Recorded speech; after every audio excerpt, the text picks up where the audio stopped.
everybody, how are you feeling today? It's Eliraz from Team NDL, and welcome to a deck profile that I didn't thought I'm going to do, because apparently Star Review is going to be delayed by a week, because 6 cards have not been revealed yet, which is kind of annoying by Konami. I kind of waited so late for this until like I almost don't even have light to record my face with a good view, so that's why I'm just doing it like that, but do not worry, once we'll get the 6 last cards, we're just going to review the set. I'm hoping that it's actually going to happen next week, even though we're getting the set in 2 days, but we still didn't get to see the entire cards. It's kind of weird, because OCG like to reveal the sets like a week before, which is, like I said, it's kind of strange that they did that. Regardless, hopefully next week it's actually not going to be a problem. And for the time being, I just cooked for you a quick deck that I was able to make, so hope you will enjoy it regardless. And as you can see, different sleeves, because I didn't really want to put... You will understand when we'll get to it. But regardless, this is a really fun deck. It's Demise and Ruin, a really cool ritual deck. I would not say competitive by any means, but yeah, really fun. And I decided to still bring you guys a video and not skip this upload, because I'm just not going to delay my uploads just because something is not out, so I will give you something else that I can cook up, which is actually not that bad. I know it's maybe not the best quality that I wanted to, but it's not that bad as you think it is. So let's get started and cut the chit chat. So let's get started with the 3 copies of the main boss monster, I guess, even more than the other one, which we'll get to it, which is Ruin. 3 copies of Demise, King of Armageddon. We'll continue the bloodline, or should I say the line, with Demise, King of Armageddon, the original, and 1 copy of Agent of Armageddon, which I'll explain all of those in a second. But the point is, these are the only lineups that you want to run fully. Some people are actually going to argue with you that you don't even need this one, but with Ruin, they're kind of bad. But with this, these are really great. So let's get started. So this one, which is the small one, when you ritual summon him, he can pop a card, which is really nice, and then if you use him for rituals, he can pretty much give your ritual monster, you can target it when it's sent to the graveyard, and then while you can target the ritual monster, and while it is in face up on the field, your opponent cannot activate card or effect in response to its activation. So essentially, which we'll get to the both of these effects, but essentially it kind of making those effects unaffected. So you want to use this to summon one of these, because this one, you pay 2,000 life points, which is the original, and you pop the entire board, or should I say the entire field.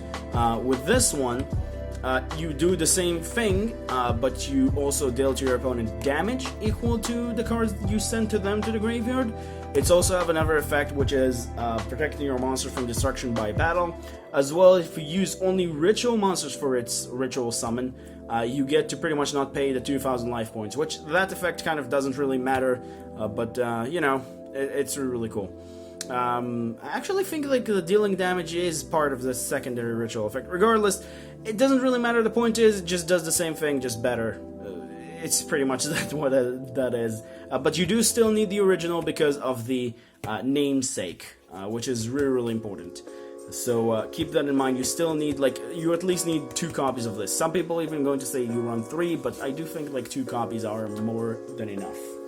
Then we'll move on to the only Ruin I run, which I think is actually one of the best, if not the best, ritual monster in the deck.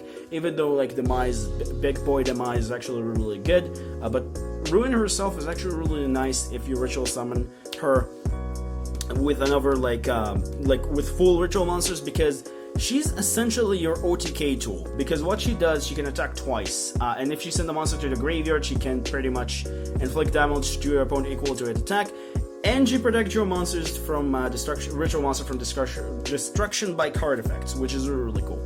So she's really nice, not really much to her except being an OTK tool, but you do really want to run 3 of her and 3 of this guy, because you do want to have a chunk of big ritual monsters, because you do want to use them, if you have 2 of these, use one of them to ritual summon the other, which is really cool.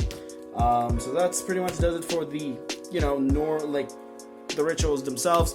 Then the last ritual, which is not also part of an engine, 1 copy of Ben 10, because it does search for you Ruin, which is really nice. So you have a searcher for her. You don't really need more than one because there's so many ways to get to this card, and like sometimes some of these searchers also search Ruin anyway, so like you don't really need more than one. The other one, searcher lineup, is pretty much self-explanatory in any ritual deck that kind of don't really use the extra deck. 1 Chalice Slime, 2 Talismandra, 2 Candle, 2 Bookstone, and 2 Pencil's Plume. I don't run more than 1 Chalice Slime because I do run 3 Preparation of Rites, so more than that is actually kind of stupid, as well as also run Manju, which we'll get to it in a second. So you don't really need more than those, but like these are really cool. So this one, you discard something, you just get any ritual you want, any one of those, then it can get you any, you know, ritual spell, ritual monster, ritual spell, recover a ritual spell, I believe, and that's recover a ritual monster.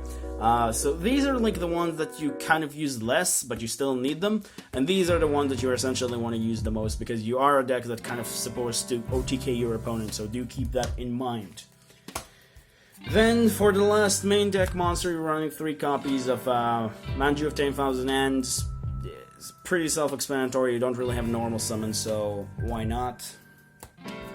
Then, for your ritual spells, which we now will move on to the spells, you run 3 copies of End of the World, original ritual spell, 3 copies of Circle of the World, secondary ritual spell, which we'll get to the difference between them, and each one of them have its own advantages and disadvantages. And then lastly, of course, the 1 Incantation ritual, which you do need to run for the Incantation in. So for End of the World is actually pretty self-explanatory. Ritual summon End of the World, which you ritual summon Ruin and Demise, which is something I did forgot to mention, is that all of those that don't really have the name Ruin and Demise, but they are part of the Ruin and Demise archetype, do count as Ruin and Demise in your hand and field, so that can actually work with them. However, with this one, you need ritual summon from your hand or field, like using materials, but you do need to summon, like use the exact level. Unlike with this one, which you can exceed the level, but you can only tribute from the field, so do keep that in mind as well. And then if it's in your graveyard, except the turn it was sent there, you get to shuffle this into the deck and then search one of these and 1 original Ruin and Demise, because they're like, because only one that count also in the deck, which is this one, is the original, only the one that count out in the deck. I don't think the secondary effect is that useful most of the time, but it's still really nice to have. And like I said, Incantation ritual spell is also pretty necessary. And that pretty much does it for that. As for the searchers for your ritual spells and monsters, 3 pre-preps can search the original Demise and the original ritual spell, and I think they can also search the circle, but most of the time you do want to search the original anyway, because the original most of the time is kind of better, depending of course on the circumstance. 3 copies of preparation, the original one, because yeah, you have a lot of, like, you have few level 7s or lower, so why not take advantage of that. 3 extra Foolish Burial, you do have Herald of the Arclight in the extra deck, again, why not take advantage of that. Turning of the World, this one is a ritual from the deck, not as good as the rest of the ritual cards, but still really nice to have at 1. Unfortunately not searchable, and like I said, not that great, so you only need the 1. And then 1 copy of Monster Reborn, because I kind of didn't really think on any other spell that I want to run in deck, because Monster Reborn actually proved to be really nice, more than I thought it is. So that pretty much does it for the main deck. Now I'll move on to the extra deck. So first off, like I said, your extra Foolish Burial targets. Herald of the Arclight comes as no surprise, and it's just really nice if you have your entire board ready for anything you want, and just want to just pop a card on the field, which is really cool. Then you have a mini train package, which is Gustav Max, for after you like wipe the entire field and your opponent have 2,000 or less life points, you overlay your 2 rituals, and then boom. Super Dora, if you're forced to go first, I guess, it's just really nice. This one, if you cannot break the board with your original, like your main deck monsters, this is essentially help you break that in a different manner. So like sometimes you cannot use the rituals to break the board, or at least get over monsters, so that's essentially help you. The only spider that I think is necessary, because the rest of them are not that good as people think they are, so that's it for the Xyz rank 10s. For the package of that, 1 Hope Harbinger, because you do have 2 level 8s, could work. 1 Tornado Dragon, 1 Tapir, and 1 Dweller to pretty much run off your also Xyz and rank 4s, because rank 4s are actually really nice to have. It's actually not that hard to summon, because you could summon this guy right here really easily, and you also have Manju, so that's essentially like you can make a rank 4 if you need to, so that's essentially an option. And then Lynx, Deco Talker for protection or stuff like that. Still a pretty nice Link monster. It couldn't really think on anything else I want. Unicorn and Phoenix to remove the you know, annoying threats. Pentastag because I do want something for piercing, sometimes I do miss that. And then 1 copy of Cross Street. Now, essentially, Pentastag is not wasn't good before, but right now, because we do have more, you know, types of synchros, Xyz, and fusions running around, this actually became a lot better. And this one is just, you know, self-obligatory good for ritual decks and fusion decks alike. So that pretty much does it for the extra deck, and also cover the deck profile, I guess. Not much really to say. Once again, I want to say sorry for not giving you the star rating, but not really in my control. So hope you guys enjoyed this video anyway, and I'll see you all next time.